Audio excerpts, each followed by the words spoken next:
Coach, pretty obvious they've experienced a bunch of coaching turnover. How much have you seen them change from a football standpoint? I mean, they're different defensively, for sure. Obviously the offensive staff and defensive staff changed. But there's remnants. I mean, because the quarterback's the same, so you keep some things the same with them. And, most of college football is doing something similar. So there's some similarities into that. But obviously the history there that's at Washington, Kalen's history, and then defensively, history Kane has and what they've done this year as well. It's different. Yeah, how much, if any, insight at all does Travas have on this Alabama team, and what has he brought to this team now as he's your co-defensive coordinator and safeties coach? Well, he's a really good coach. He's a really good recruiter. He's a great person. So he's brought a lot of energy, enthusiasm, confidence day to day in our players. He's a good football coach. So we're very fortunate to have him, and he's got a lot of knowledge. As far as pertaining to them, I mean, he really hasn't been part of their staff. So it's like intricacies into what they do defensively or offensively, not a lot there. I mean, he knows some of their players, but we know a lot of their players too because we recruited a lot of them. And, I mean, Dante was with some of them out in California. So, it's not a lot to speak of, a lot of things that you can hang your hat on. You're worried about how we play, not the particulars about their players. Are you expecting it to be strange for you going back there without having Nick Saban as the other coach? No, I don't expect it to be strange. I mean, it's just the normal course of progression. I think it's strange going back there sometimes because I lived there.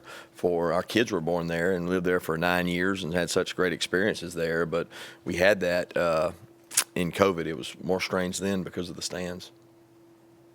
I know the sample size might be small, just 3 games. What type of jump in Jalen's game have you seen since the last time you played him? Yeah, it's considerable jump as a just natural pocket passer. You see him make more throws now that are like rhythm throws, on-time throws, RPO throws. You can tell he's become more comfortable with those things. Still, some of his best and most exciting plays are when things break down or when he runs the ball by design. Either one is very dangerous.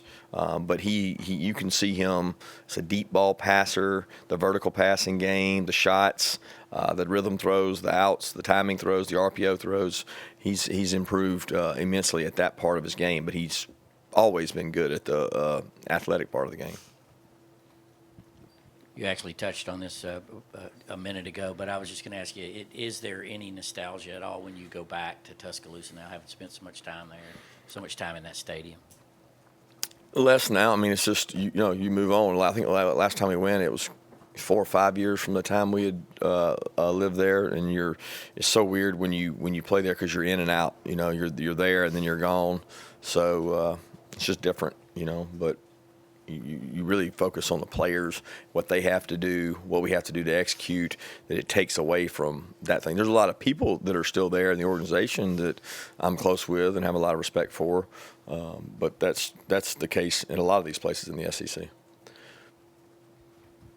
Yeah, Kirby, I guess to follow up on Milroe, one, do you look at all at last year's game just with the jump you feel that he's made, and two, what are the challenges of defending him, especially for a front seven, keeping rush lanes, keeping contained, things like that? Yeah, do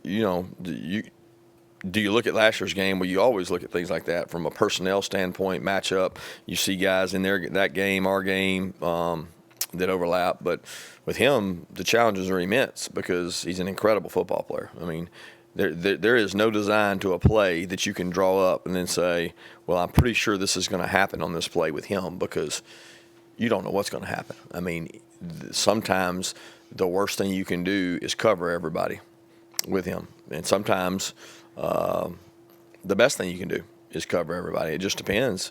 Are you capable of getting him down on the ground and tackling him at times? What matchups do you have? He is as different a football player in college football as I've played against in a long time, because people think he's just a runner, and that's not the case. He has a tremendous arm and can do things with his arm that other people can't. He can reach spots on the field and get it there faster than you can break on it, better than most arm talent people. So it's a tremendous challenge to defend a guy like him.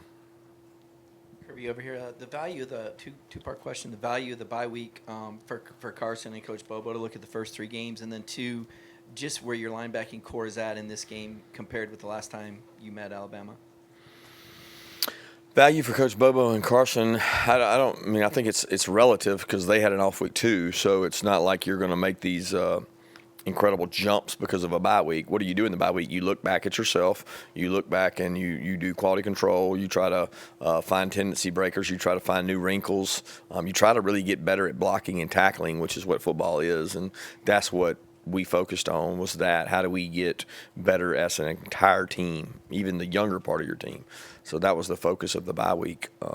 In terms of our linebacking core, I think Smile is closer to healthy. I think this time last year he was having to play with a really hurt foot, and he was pushing through, and he pushed through in the SEC championship game with a significant injury. And I don't know if he's 100%, but he's much closer. I mean, he's come off a significant surgery and playing much better. The 2 younger guys are a little bit older and a little more experienced. But still, those guys, when I look at Raylan and CJ, they're relatively young players, and they're in their second year. They got to play a lot more last year than typically they would. And then Jalen's playing as well, multiple positions. But those 4 guys are all playing good. Kirby, how is Michael Williams, and are you optimistic he'll be able to play? I'm hopeful. We'll see. He didn't do much last week. He got a lot of rehab Friday and Sunday, and was able to run and do some things Friday and Sunday, which is positive, but hadn't been out to practice today, and we'll see how today goes. Yeah, just as well, how are Warren Brinson and Jordan Hall doing, and how much in the offseason do you go back and rewatch that Alabama game and try and diagnose what went wrong for y'all that day? I don't watch the games in the off season. We watch the games after it. We go through and critique those, and then try to get better at the tendencies and the things we have to. We look at future opponents, and Alabama was a future opponent, but it wasn't the same staff as it was prior to that. Warren Brinson practiced last week, the end of the week, and then we're hopeful to get Jordan Hall back, who's been working really hard, tirelessly, doing rehab, and been busting his butt all weekend. So we'll see where he's at today. Kirby, each week you talk about one of the keys to the game is explosive plays. This Alabama team puts up a lot of explosive plays. How do you prep for that? Well, you do your job. I mean, they've got explosive plays that are, what would you call off-schedule explosive plays, and they've got on-schedule explosive plays. So when you have a chance at both those, it just increases your opportunity. And their explosives are super explosive. They don't, they're not talking about the 15-20 variety. They're talking about the 50, 60, 70 variety. They've got some really good skilled players out on the perimeter that are explosive. They got a quarterback that defines explosive, and they got good backs. So, when you got good football players and weapons that they have out on the perimeter, it can be explosive. Our job is to try to prevent those, not give up big plays, and a lot of that starts with, how well we play around the quarterback. You've seen your share of elite wide receivers at Alabama. Is Ryan Williams one of those potentially elite wide receivers, and what kind of problems does he possess for your secondary and your corners? Yeah, he's in the same line with the guys they've had in the past. Super quick, talented, confident with the ball, great ball skills, great quickness. He's a track athlete that was elite. He's a junior, then he comes out and he's already performing at a high level. I don't think that there's a lot of anxiety or nerves for him. He's not one of these guys that the moment's too big for him. He naturally jumped right in and has made plays in every game, and They have a lot of really good skill players out on the perimeter, and I think that Jalen does a good job of using his skill set to get them the ball.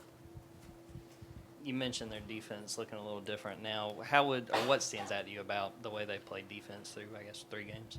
They play really hard. They got guys flying to the ball, punching at the ball, getting the ball out, disrupting the quarterbacks. They've been really disruptive in terms of things up front they do to create issues, batting balls, and they're physical. I mean, they're physical and fast. When you look at them, they have a depth in their front that they're able to play a lot of guys with size that are hard to move. So they do a really good job defensively, and they're multiple. They got, split safety and single high looks. They do a good job changing it up. Kirby, I know you sort of over here touched on the touched on this when you talked about going back to Tuscaloosa and some of the feelings you had about that. But I'm just curious, because of your history, personal history with Nick Saban and working for him, and then some great games against him over these last 9 years. Just personally, does it feel any nostalgia in you, or just different, or I think the word strange was used. Is that how does it feel for you personally to not be going against an Alabama team that he's not coaching? Well, he recruited a lot of them, and they're good players, and I think anytime you go against a really good team that's a powerhouse in college football, that it's a challenge. And I really look at it like this is a hell of an opportunity for our kids, our program, national stage, and we're on the national stage a lot. We've been in the national stage a lot, especially the last 3 to 4 years. So it's the reason kids want to come to Georgia. They say, I want to play in games like that. Most viewed game 2 weeks ago Saturday night was our game. It's going to probably be that way this Saturday night. And when you start looking at it, kids want to have an opportunity to play in those tight games, and that's we're going to have more of them after this. So it's a great opportunity to play in a national stage, and that's what we built our program on is playing tough opponents. Going back to last year, new coaching staff at Alabama, a lot of transfer players, new people. How much will this game be similar to that one when it comes to their game plan? How similar are these teams, or are they vastly different than they were when you faced them last year? Yeah, I don't know that. I mean, I don't know their game plan, so I don't know how similar it'll be or different it'll be. I mean, we're a different team. They're a different team. They're a different staff. We're a similar staff. So I can't compare last year's game to this year's. Coach, in terms of your veteran leadership returning, from a leadership perspective, how have you seen this core group of guys, the upperclassmen, grow since that SEC championship game last year? What impact has it had on them moving forward? Well, I think each one different impact. There's guys in the locker room, upset, and everybody handles that in different ways.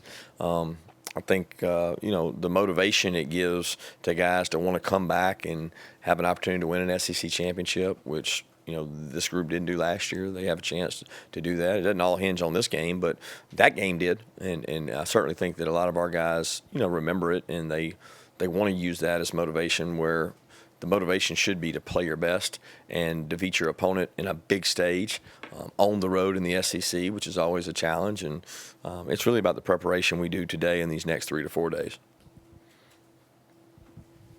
Kirby, I wonder in the times you may have had a chance to see Nick on TV, what you think of him in that role and what you make of his life after coaching, after obviously being relentless as a college football coach for so many years. He's extremely thorough, and he enjoys what he does. I'm thrilled that he gets an opportunity to do what he wants to do and be with who he wants to be within his family, and enjoy that. And I'm really happy he's still part of college football, because he makes college football better. With 3 games under your belt now, how do you evaluate how your team has started in those games? Well, I wouldn't say that we've started fast. I would say that everybody wants to start fast, but sometimes it's like that. And sometimes there's no rhyme and reason, and then sometimes there's things you do that you could do better, you could execute better. Sometimes they just beat you and they just whip you. And it's gone both ways, offensively and defensively. We've had drives defensively that we gave up too much field position and too many consecutive third downs that we didn't get off the field that maybe just made our offense start backed up. But it hasn't been perfect. But we have shown resiliency, and that's a trait that I would probably trade outside of perfect. I would trade a lot of traits for resiliency. Kirby, you mentioned some of the guys maybe using last year's loss as motivation. Just, is there anything you guys do as a staff to make sure that they're not trying to chase ghosts and change the past? Nope. I mean, I don't think we chase the past at all. I think that you watch the tape, 2 different teams. We're focused on like what we can do to be our best this week. the ghost we're chasing is past performances this year and what we can do to clean that up and how we can be more efficient. I wouldn't say it's anything to do with them. Hi there. I was just wondering if you had any kind of comment on the reckless driving arrests, particularly the Daniel Harris arrest after the Kentucky game. Yeah, I'm terribly disappointed and something that we don't stand for. Have time for one more question.